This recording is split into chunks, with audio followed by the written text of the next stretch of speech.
ಈ ಜಾಗದಲ್ಲಿ ನಾವೇನು ನಿಂತಿದ್ವಲ್ಲ ಇದೊಂದು ಹಳ್ಳ. ಸುಮಾರು ನಮ್ಮ ಮೈನ್ ರೋಡು ಕ್ಯಾಂಟೀನ್ ಅಂತ ನೋಡಿದ್ರೆ ಆ ಕ್ಯಾಂಟೀನ್ ಕಡೆಯಿಂದ ಶುರುವಾಗುತ್ತದು. ಅದು ಹಾಗೆಯೇ ಈಸ್ಟ್ ವೆಸ್ಟಲ್ಲೇ ಹರ್ಕೊಂಡ್ಬಂದು ಮತ್ತೆ ನಾರ್ತ್ ಸೌತ್ಗೆ ಟರ್ನ್ ಆಗುತ್ತೆ ಹಾಸ್ಟೆಲ್ ಹತ್ರ. ಒಟ್ಟು 2.8 ಕಿಲೋಮೀಟರ್ ಟರ್ನ್ ಆಗುತ್ತೆ. ಇದರಲ್ಲಿ ನಾವು ಈ ಕೊನೆಯಲ್ಲಿ ಇನ್ನೇನು ವೃಷಭಾವತಿಗೆ ಸೇರುತ್ತೆ ಅನ್ನೋ ಸಮಯದಲ್ಲಿ ಹತ್ತಿರದಲ್ಲಿ ಒಂದು ಚೆಕ್ ಡ್ಯಾಮ್ ಮಾಡಿದ್ವಿ. ಅದು ಮಾಡಿದ ಉದ್ದೇಶ ಗ್ರೌಂಡ್ ವಾಟ್ರು ಅಲ್ಲಿ ಡಿಸ್ಚಾರ್ಜ್ ಏರಿಯಾ ಹಳ್ಳಿಗಳು ಒಂದು ಕಾಲದಲ್ಲಿ, ಈಗ ಡಿಸ್ಚಾರ್ಜ್ ಏನೂ ಇಲ್ಲ, ನೋಡಿದ್ರೆಲ್ಲ ಒಣಗೋಗ್ತಾ ಇದೆ. ಹಾಗಾಗಿ ಟೇಬಲ್ ಕೆಳಗಡೆ ಹೋಗೋದ್ರಿಂದ ನಾವು ಅಲ್ಲಿ ಚಾರ್ಜ್ ಮಾಡ್ಬೋದು ಅಂತ ಒಂದು ಪ್ರಯೋಗ ಮಾಡಿದ್ವಿ. ಆ ಚಾರ್ಜ್ ಮಾಡಲಿಕ್ಕೆ ಆಗುತ್ತೆ ಅಂತ ಎಸ್ಟಾಬ್ಲಿಷ್ ಮಾಡಿದ್ವಿ. ಅದು ಎಂಟೈರ್ ಕಂಟ್ರಿನಲ್ಲಿ ಅದರಲ್ಲಿ ಒಂದು ಜಾಗ ಇದು ಕೂಡ ಆ ಜಾಗ. ಅದಾದಮೇಲೆ ಅವರು ಸ್ವಲ್ಪ ಇಂಟ್ರೆಸ್ಟ್ ತೊಗೊಂಡು PhD GhD ಮಾಡೋಕ್ಕೆ ಬಂದರು ಸಂಸ್ಥೆಯವರು, ಸೆಂಟ್ರಲ್ ಗ್ರೌಂಡ್ ವಾಟರ್ ಬೋರ್ಡ್ನವರು. ಅವ್ರು ಬಂದವರು ಇನ್ನೊಂದು 3-4 ಪ್ರಾಜೆಕ್ಟ್ ತಂದರು. ಆ್ಯಕ್ಚುಲಿ ಒಂದು ಜಾಗಕ್ಕೆ ಒಂದೇ ಪ್ರಾಜೆಕ್ಟ್ ಕೊಡೋದಂತೆ. ನಾವು ಸ್ಪೆಷಲ್ ಆಗಿ ರಿಕ್ವೆಸ್ಟ್ ಮಾಡಿ ಒಟ್ಟು 5 ಪ್ರಾಜೆಕ್ಟ್ ಮಾಡಿಕೊಟ್ರು ಅವರು. 5 ಚೆಕ್ ಡ್ಯಾಮ್ ಅವರೇ ಕೊಟ್ಬಿಟ್ರು. ಇನ್ನೆರಡನ್ನು ನಾನು ಕೋಆರ್ಡಿನೇಟರ್ ಆದಮೇಲೆ ಮೊನ್ನೆ 18ನೇ ಇಸ್ವಿಲಿ ಮಾಡ್ಕೊಂಡು ಒಟ್ಟು 7 ಚೆಕ್ ಡ್ಯಾಮ್ ಇದೆ ಕ್ಯಾಂಪಸಲ್ಲಿ. ಈ ಕಣಿವೆಲೆ 5 ಇದೆ. ಇಲ್ಲಿ ನಾವೇ ನಿಂತಿದ್ದೀವಲ್ಲ ಈ ಕಣಿವೆಲೆ 5 ಇದೆ. ಅಲ್ಲಿ ಶುರುವಾಗಿದ್ದು 1 ಇದು, ಅದರ ನಂತರ ಅದಾದಮೇಲೆ ಹೀಗೆ ಮೇಲೆ ಹೋಗ್ತಾ ಹೋಗ್ತಾ 5 ಸಣ್ಣ ಸಣ್ಣ ಚಿಕ್ಕ ಚಿಕ್ಕದಾಗಿ ಹೋಗುತ್ತೆ. ಅದು ದೊಡ್ಡದು ಕೊನೆಯಲ್ಲಿರೋದು.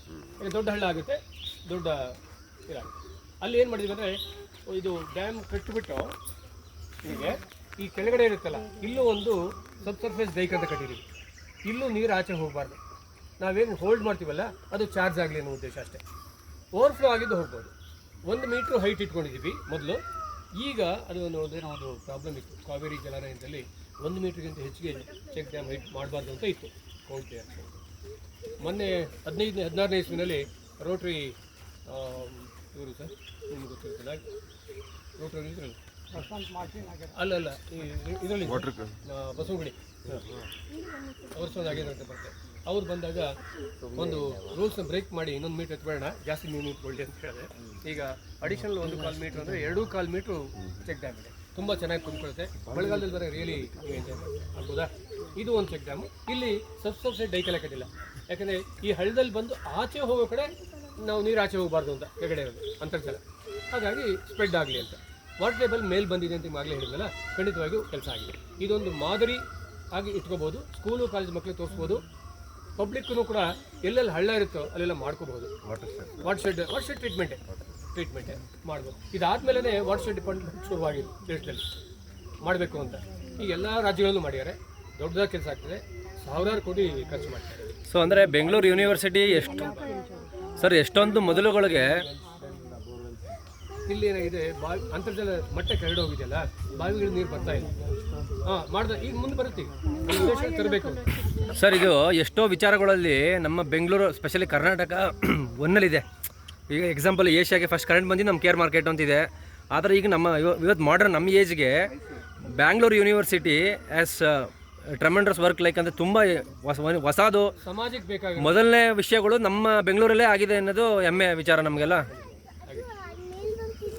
ಮತ್ತು ಇದ್ರದ್ದು ಹೇಳಿಲ್ಲ ನೀವು, ಇದು ಗೊಜ್ಜೆ ನೀರನ್ನ ಇದು ಮಾಡಿರೋದು ನೀವು, ಕಸನ ರಸ ಮಾಡಿರೋದು ಇದು, ಅದನ್ನ ಹೇಳ್ಬಿಡಿ. ಎಂಜಾಯ್ ಮಾಡಲಿ ಸುಮ್ಮನೆ.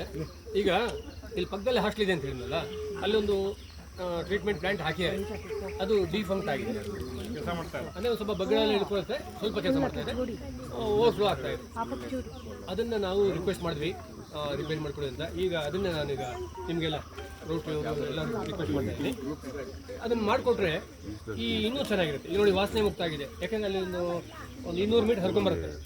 ಆ ಮರ ಗಿಡ ಬೇರುಗಳು ಬರ್ತಾರೆ. ನಾನು ಬ್ಯಾಂಬೂ ವ್ಯಾಲಿ ಅಂತ ಮಾಡಿದ್ನಲ್ಲ, ಅಲ್ಲೂ ಕೂಡ ಟ್ರೀಟ್ಮೆಂಟ್ ಆಗ್ತಾ ಇದೆ. ಭೂಮಿ ತಾಯಿ ತಾನೇ ಮಾಡ್ಕೊಳ್ತಾಳೆ, ಆದರೆ ತುಂಬ ಆದಾಗ ಆಗಲ್ಲ. ಎಕ್ಸಸ್ ತುಂಬ ನೀವು ಕೊಡಿಸಿ ಬಿಟ್ಬಿಟ್ಟು ಮಾಡ್ಕೊ ಅಂದರೆ ಆಕೆಗೂ ಆಗಲ್ಲ. ಟ್ರೀಟ್ ಮಾಡಿ ಸ್ವಲ್ಪ ಬಿಟ್ಟರೆ, ಸೆಕೆಂಡ್ರಿ ಲೆವೆಲ್ ಟ್ರೀಟಾದ್ರು ಮಾಡಿ ಇಲ್ಲಿ ಬಿಟ್ಟರೆ ನೀವು ಕಾಲು ತೊಳ್ಕೊಂಡು ಹೋಗುವಂಥ ಕೆಲಸ ಆಗುತ್ತೆ ಅಲ್ವಾ. ಅದು ಹೆಂಗೆ ಅಂದರೆ ನಮ್ಮ ದೇಹಕ್ಕೂ ಅದಕ್ಕೇನು ವ್ಯತ್ಯಾಸ ಇಲ್ಲ. ಡೈಲಿ ಒಂದೊಂದು ಕ್ವಾರ್ಟರ್ ಹೊಡೆದ್ರೆ ಪರವಾಗಿಲ್ಲ, ಒಂದೇ ದಿನಕ್ಕೆ 2 ಬಾಟ್ಲು ಹೊಡೆದ್ರೆ ಹಾಸ್ಪಿಟ್ಲಿಗೆ ಡಿಪ್ರಾಪ್ ಆಗುತ್ತೆ ಹಂಗೆ.